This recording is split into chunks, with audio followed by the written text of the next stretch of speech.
어린 시절 우리에게 가장 가까웠던 사람들이 있었습니다. 같은 부모 밑에서 태어나 같은 집에서 자라며 매일 얼굴을 마주했던 형제자매들 말입니다. 그런데 지금 여러분은 언제 마지막으로 형제자매와 진심 어린 대화를 나누셨나요? 단순한 안부 인사가 아닌 마음 깊은 곳의 이야기를 털어놓은 적이 언제였나요? 혹시 이런 생각을 해보신 적 있으신가요? 우리가 언제부터 이렇게 멀어진 걸까? 안녕하세요. 오늘도 인생의 깊은 이야기를 나누러 찾아왔습니다. 처음 오신 분들은 구독과 알림 설정으로 함께 해주시면 더 좋은 이야기들을 놓치지 않으실 수 있어요. 오늘은 많은 분들이 공감하실 만한 이야기를 들려드리려고 합니다.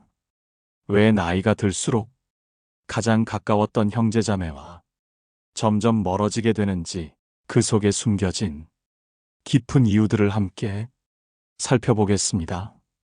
첫 번째 이야기, 어린 시절의 기억. 어린 시절을 떠올려 보세요. 형이나 누나는 든든한 보호자였고 동생은 귀여운 존재였습니다. 함께 놀고 함께 싸우고 함께 꾸중을 들었던 그 시절이 있었죠. 한 이불 속에서 도란도란 이야기하고 서로의 비밀을 공유하며 때로는 부모님께 서로를 감싸주기도 했습니다. 그때는 형제자매가 전 세계의 전부였고 평생 함께할 것만 같았습니다. 하지만 시간이 흐르면서 각자의 길을 걷기 시작했습니다. 학교가 달라지고 친구들이 달라지고 관심사가 달라지면서 자연스럽게 거리가 생기기 시작했습니다. 그런데 잠깐, 이것이 단순히 시간의 문제일까요? 사실 그보다 더 깊은 이유가 있습니다. 두 번째 이야기, 역할의 고착화. 가족 안에서 우리는 각자의 역할을 부여받고 자랍니다. 맞이는 책임감이 강하고 모범적이어야 했고, 둘째는 눈치가 빠르고 중재자 역할을 했으며, 막내는 귀여움을 받으며 보호받는 존재였죠. 이런 역할들이 처음엔 자연스럽게 느껴졌지만 점점 틀에 갇힌 것 같은 답답함을 주기 시작합니다. 그리고 이런 역할들이 어른이 되어서도 고스란히 이어집니다.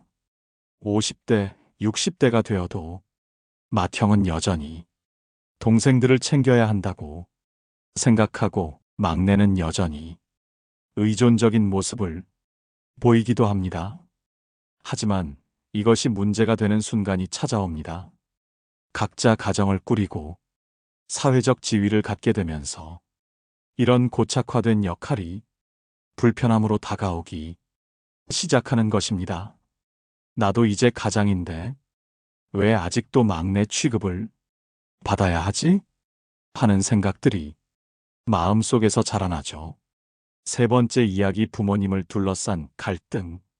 가장 큰 갈등의 씨앗은 바로 부모님을 둘러싼 문제에서 시작됩니다. 부모님의 건강이 악화되거나 경제적 어려움이 생기면 형제자매들 사이에는 은밀한 책임 전가가 시작됩니다. 왜 나만 부모님을 돌봐야 하지?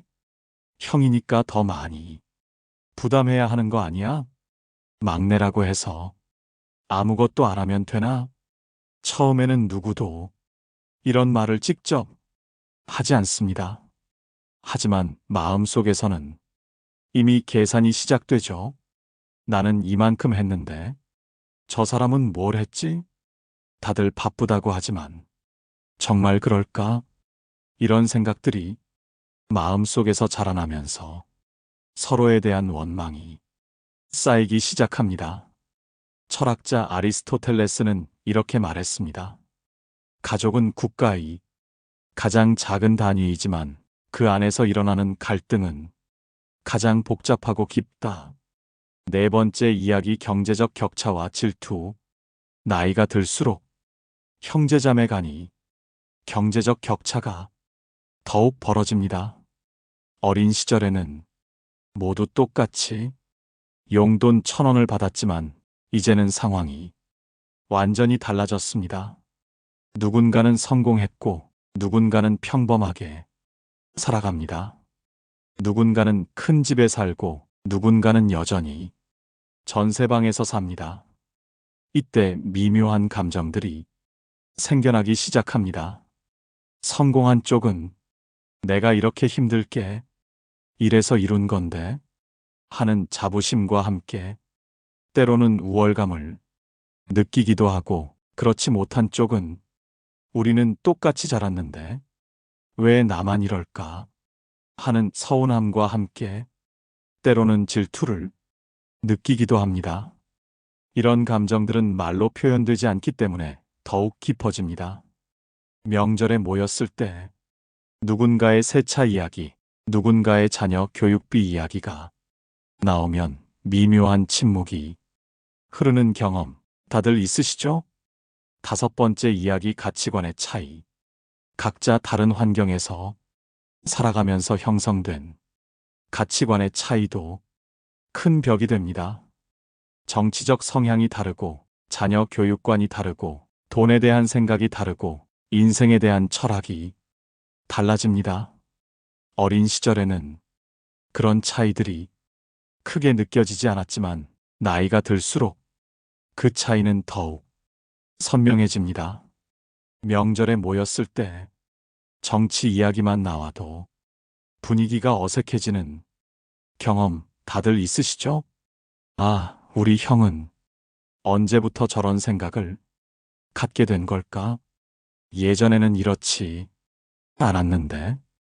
여기서 잠깐, 이런 상황이 우리에게만 일어나는 일일까요? 전혀 그렇지 않습니다. 이것은 자연스러운 인간관계의 변화입니다. 세계 어디서나 형제자매들이 겪는 공통된 경험이죠. 6번째 이야기, 소통의 부재. 가장 큰 문제는 바로 소통의 부재입니다.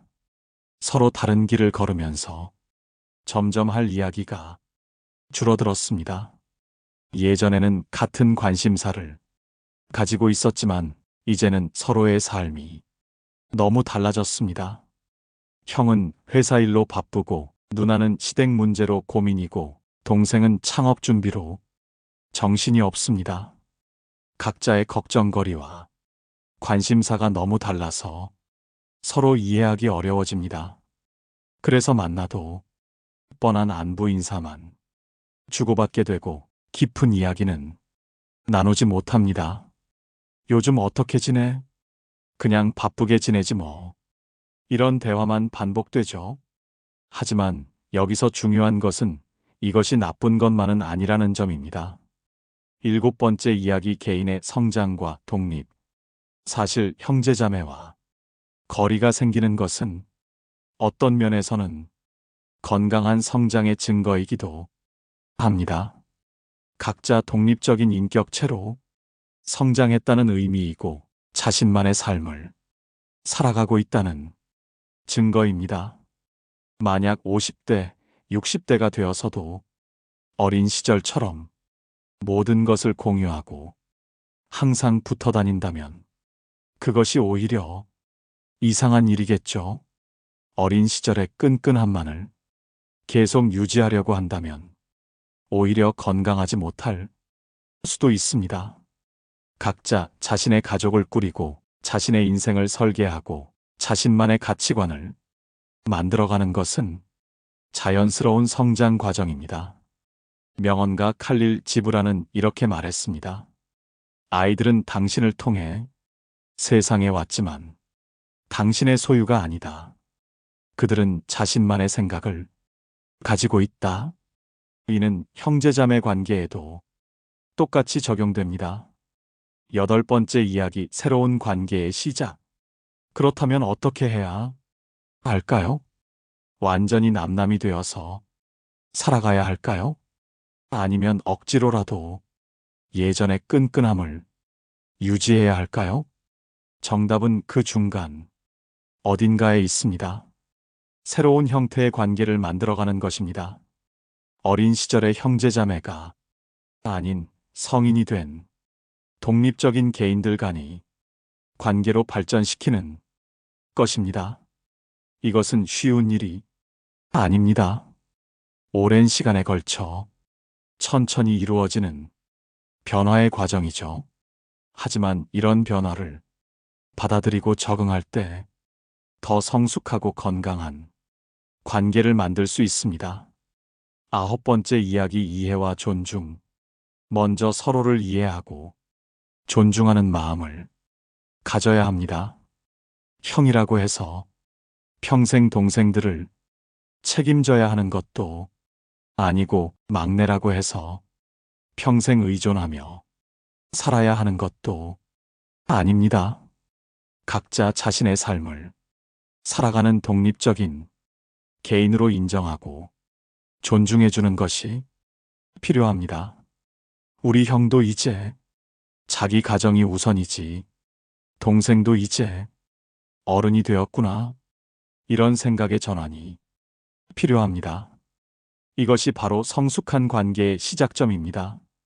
서로에게 과도한 기대를 갖지 않고 각자의 상황을 이해해주는 것 말이죠. 10번째 이야기, 새로운 소통 방식.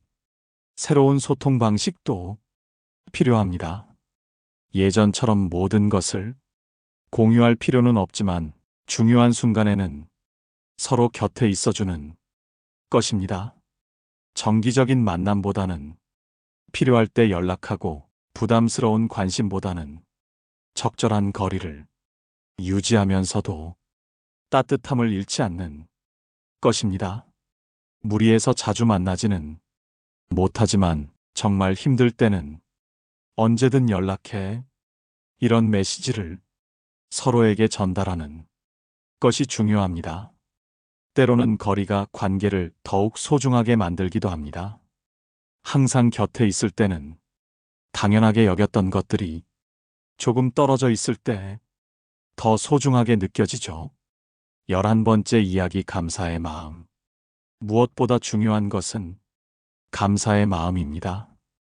어린 시절 함께 보낸 시간들, 서로에게 배운 것들, 힘들 때 위로가 되었던 기억들에 대해 감사하는 마음을 가져보세요. 비록 지금은 각자의 길을 걷고 있지만 그 시절의 소중한 기억들은 영원히 우리 마음 속에 남아있을 것입니다. 형에게 배운 용기, 누나에게 배운 따뜻함, 동생에게 배운 순수함, 이 모든 것들이 지금의 우리를 만든 소중한 자산입니다. 그리고 그것만으로도 충분히 의미 있는 관계입니다. 거리두기가 서운함이 아니라 성장의 증거라고 생각해 보세요. 12번째 이야기, 실천할 수 있는 방법들. 구체적으로 실천할 수 있는 몇 가지 방법들을 제안해 드리고 싶습니다. 첫째, 기대치를 낮추세요. 예전과 같은 친밀함을 기대하지 마시고 현재 상황에서 가능한 관계를 만들어 가세요. 둘째, 비교하지 마세요. 서로의 성공과 실패를 비교하지 말고 각자의 삶을 인정하고 존중해 주세요. 셋째, 억지로 만나려 하지 마세요. 자연스러운 만남이 더 의미 있습니다. 넷째, 과거에 매이지 마세요. 예전에는 이랬는데 하는 생각보다는 지금은 어떻게 할까 하는 현실적 접근이 필요합니다. 마지막으로 용서하세요. 과거의 상처나 오해들을 용서하고 놓아주세요. 형제자매와 멀어지는 것이 슬프고 안타까운 일이지만 이것 또한 인생이 자연스러운 과정입니다. 억지로 가까워지려 노력하기보다는 현실을 받아들이고 새로운 형태의 관계를 만들어가는 것이 더 현명할 수 있습니다. 완전한 남남이 되는 것도 억지로 가까워지는 것도 아닌 적절한 거리에서 서로를 존중하고 필요할 때 곁에 있어주는 성숙한 관계 말입니다. 나이가 들면서 잃어버린 것들도 많지만 그 대신 얻은 지혜와 성숙함으로 더 깊이 있는 관계를 만들어 갈 수 있습니다. 오늘 이 영상이 여러분에게 작은 위로와 깨달음이 되었기를 바랍니다. 형제자매와의 관계에서 고민이 있으셨던 분들께 조금이나마 도움이 되었으면 좋겠습니다. 영상이 도움이 되셨다면 좋아요와 구독 부탁드리고 댓글로 여러분이 경험과 생각도 나누어 주세요. 여러분의 이야기를 들으며 더 깊이 있는 소통을 나눠보고 싶습니다. 다음에도 더 좋은 이야기로 찾아뵙겠습니다. 시청해 주셔서 감사합니다.